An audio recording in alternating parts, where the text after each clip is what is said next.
Hi, my name is Bill, and today I'm going to be showing you how to replace the door screw on your washer. The reason why you might have to do this is because the screw is broken, missing, or damaged. For this repair, we'll be using a screwdriver with a VT20 star bit. Warning: before doing any repairs, please disconnect your power source.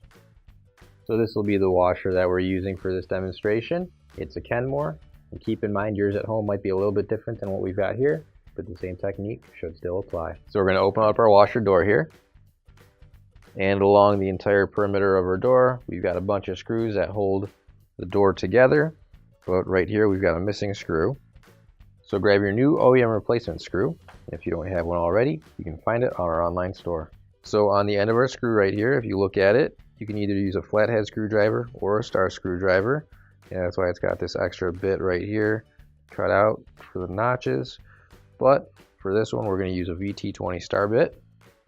And we'll just line everything up and screw it in.